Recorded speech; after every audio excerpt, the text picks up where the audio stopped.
김민재 선수의 주가가 연일 고공행진하는 가운데 그를 가리켜 쓰레기 같은 선수라고 칭한 세계적인 명장이 있습니다. 바로 지난날 손흥민 선수의 스승이기도 했던 조제 무리뉴 AS 로마 감독인데요. 놀라운 점은 그가 기자회견 시작부터 끝까지 거의 내내 김민재 선수 이야기만을 작심하고 풀어냈다는 점이었죠. 무슨 교생 선생님이 학생들을 모아두고 첫사랑 이야기라도 꺼내는 것처럼 기자들을 잔뜩 모아둔 채 이야기를 꺼냈습니다.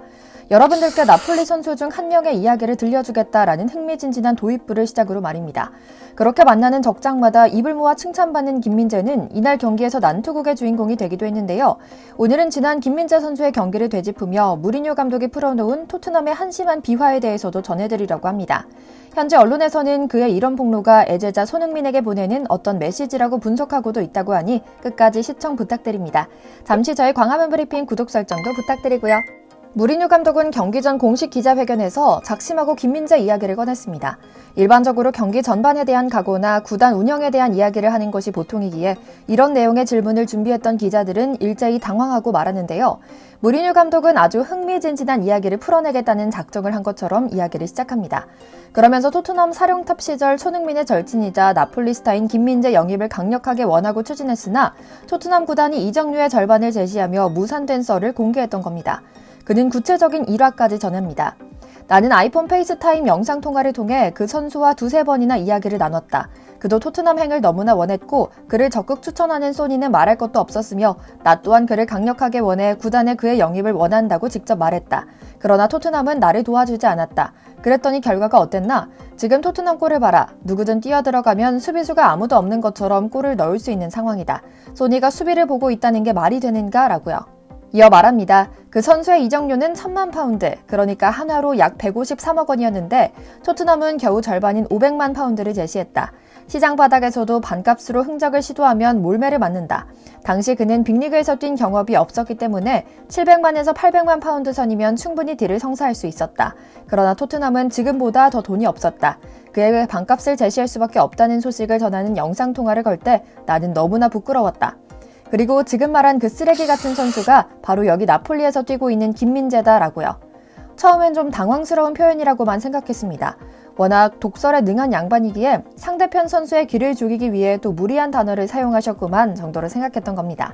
그러나 무리뉴 특유의 독설은 쓰레기 같은 선수라는 표현은 토트넘의 에이스인 손흥민 선수와 함께 한국 대표팀에서 이미 가치를 증명하고 자신도 진작에 알아본 전도 양양한 수비수를 미처 알아보지 못하고 가짜는 흥정을 시도했던 토트넘 구단을 향한 원망 섞인 반어법의 조롱이었던 겁니다. 그래서 곧이어 그는 자신이 일찌감치 가치를 알아본 김민재를 향해 굉장히 뛰어난 선수, 너무나 탐나는 선수라는 찬사를 잊지 않았고요. 실제로 김민재는 철기둥 수비력과 카리스마로 나폴리를 이끌며 수십 년 만에 이탈리아 세리에 A 우승과 스스로도 리그 베스트를 향해 달려가고 있습니다. 전통 강호 중 하나인 AS 로마와의 경기에서도 김민재는 역시나 압도적인 활약을 펼쳤고요. 이번 경기는 매우 중요한 변곡점이었습니다. 나폴리는 승점 50점으로 압도적인 리그 1위를 달리고 있는 상황이지만 이 경기에서 승리할 경우 리그 우승이 거의 확실시되는 상황이었거든요. 김민재는 든든한 수비로 전반전부터 로마 선수들을 꽁꽁 묶었습니다. 결국 나폴리의 2대1 승리를 이끌며 우승에 한 발 더 부쩍 다가갔고요. 그런데 김민재가 이번 경기에서 유난히 많은 주목을 받았던 이유는 따로 있었습니다. 두 가지인데요. 바로 공격수처럼 빠른 순간 속력과 상대 선수와의 난투극에서 보여준 불꽃 카리스마였죠. 먼저 그의 스피드가 엄청나다는 것은 이미 여러분도 잘 알고 계실 겁니다. 이번에도 마찬가지였습니다. 나폴리의 역습 과정에서 로사누가 볼을 물고 돌파했는데요. 김민재가 합을 맞춰 공격수처럼 벼랑간 뛰어나가기 시작합니다. 무려 수비라인부터 이어진 폭풍 질주였는데요. 순간 후방에 빠져있던 공격수가 제자리로 뛰어들어가는 것 같았다라는 무리뉴 감독의 후문이 있었을 정도로 역습에 참여한 김민재의 모습은 인상적이었죠. 심지어 김민재는 어느 정도 한만 맞추다 내려오지 않고 상대편 페널티킥 박스 안까지 질주해 상대 수비수들을 벌벌 떨게 만들었고요. 그가 합을 맞춰 이렇게 압박했다는 것만으로도 멋진 공격 포인트를 얻어낼 수 있었죠. 본업인 수비 역시 후반까지 완벽에 가까웠습니다. 세부 데이터로 살펴본 그의 경기는 더욱 뛰어났는데요. 주목하실 부분은 그의 이 데이터가 이번 단 한 경기에서 나온 수치라는 점입니다. 먼저 패스 74회 시도에 69회 성공, 클리어링 9회, 헤더 클리어링 7회, 볼 소유권 빼앗기 8회 등 김민재는 마치 컴퓨터 게임에서나 나오는 전설의 선수처럼 멋진 실력을 뽐내고 있는 겁니다. 그런데 그가 이번 경기에서 더욱 주목받은 것은 단순히 경기력 때문만은 아니었습니다. 바로 그의 리더십과 카리스마 때문이었는데요. 이런 모습 때문에 실제로 한국 대표팀에서는 짬에 비해 비교적 빠르게 손흥민 선수의 뒤를 이어 차기 주장으로 떠오르고 있기도 합니다. 지난 카타르 월드컵 때도 동료들이 헤맬 때면 곧바로 김민재의 질책과 교정 요구가 쏟아지는 모습을 자주 볼 수 있었고요. 국가대표 훈련장에서도 분위기 메이커이자 군기 반장은 김민재였다는 증언도 이어지죠. 통영 특유의 사투리를 사용하며 훈련장에서 와 이리 발길을 못 알아듣노 하는 표현으로 긴장감을 가라앉히기도 한다고 하고요. 그런데 이제는 김민재 선수는 세리에A의 콧대 높은 서양인 수비수들의 기강 잡기에 들어간 것 같습니다.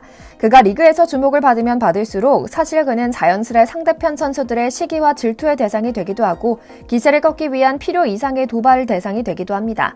지난 로마전에서도 마찬가지였는데요. 이번 경기부터는 아예 그라운드의 마동석이 되어 동료들에게 든든한 상남자 역할을 해서 호응을 얻기도 했죠. 상황을 보면 살떨리면서도 굉장히 재밌습니다. 나폴리의 측면 수비수 마리오 루이와 로마의 중앙 수비수 지안루카 만니시가 시비가 붙었던 겁니다. 두 선수가 쉬익거리며 서로를 향해 다가갔고 로마 만시니가 먼저 머리로 루이를 밀었습니다. 자칫하면 마치 지단과 마테라치가 월드컵에서 맞붙었던 것처럼 일명 박치기 사건을 만들어낼 수도 있었던 일촉즉발의 상황이었는데요. 자세히 살펴보면 나폴리의 루이가 무조건 밀리는 상황이었습니다. 루이는 신장이 170cm에 불과한 반면 만시니는 190cm의 거구였거든요. 당연히 시비가 붙으면 루이가 매우 불리한 상황이었고요. 이때 해결사이자 군기 반장인 김민재가 출동했습니다. 김민재는 상황을 보자마자 곧바로 만시니에게 다가가 두 손으로 그의 가슴을 강하게 밀어냈습니다. 그리고 놀랍게도 몸무게가 77kg으로 신장에 비해 한참 가벼운 로마 만시니는 곧바로 멀리 튕겨져 나갔고요. 괴물 김민재의 괴력을 확인할 수 있었던 순간이었죠. 다행히 김민재가 개입하자마자 더 상황을 키우면 안 되겠다고 생각했는지 곧바로 뒤로 물러났고요. 다른 선수들도 본체만체하며 뒤로 돌아갔죠. 사실 여기에는 비하인드 스토리도 조금 녹아 있습니다. 지난 로마와의 경기에서 김민재 선수는 이미 만시니에게 도발을 당한 적이 있었거든요. 카메라에 잡히지 않고 심판이 보지 않은 상황에 슬쩍 와서 축구화를 신은 발로 김민재 선수의 발을 밟았던 겁니다. 그리고 김민재 선수는 너 잘 걸렸다 하는 마음으로 가서 제대로 기강을 잡았던 것이고요. 뒤이은 눈빛 한 방으로 상황은 정리됐죠. 하지만 이게 웬걸 만시니는 계속 신경정을 가장한 시비를 걸어왔습니다. 수비를 하는 척하면서 공의 흐름에 관계없는 타이밍에 김민재를 밀어버리는 모습이 카메라에 포착되기도 했죠. 다행히 그리고 동시에 안타깝게도 이 두 선수는 이번 경기에서 마주할 일이 없었는데요. 벌써부터 다음 맞붙는 경기가 기대되는 지점이죠. 이를 본 나폴리는 그야말로 축제 분위기였습니다. 김민재 선수가 나폴리 선수의 투지를 보여줬다면서 동시에 아시아인에 대한 편견까지 화끈하게 깼다는 겁니다. 아시아인이라고 해서 수줍고 소극적인 건 아닙니다. 그러나 서양권에서는 그런 편견이 있죠. 그러나 김민재는 인싸 중에 인싸입니다. 그 어떤 인종의 어떤 나라 선수와 붙어서도 밀리지 않고 강력한 존재감을 뿜어냅니다. 선수단 분위기를 이끌고 밟을 때는 제대로 밟는 카리스마까지 보여줍니다. 김민재 선수가 한국 대표팀 선수라는 점이 저 멀리 구라파에서 멋지게 활약하고 있다는 점이 정말 자랑스럽습니다. 오늘 준비한 영상 여기까지입니다. 저희 광화문 브리핑 구독, 좋아요도 부탁드리고요. 오늘도 시청해주셔서 감사합니다.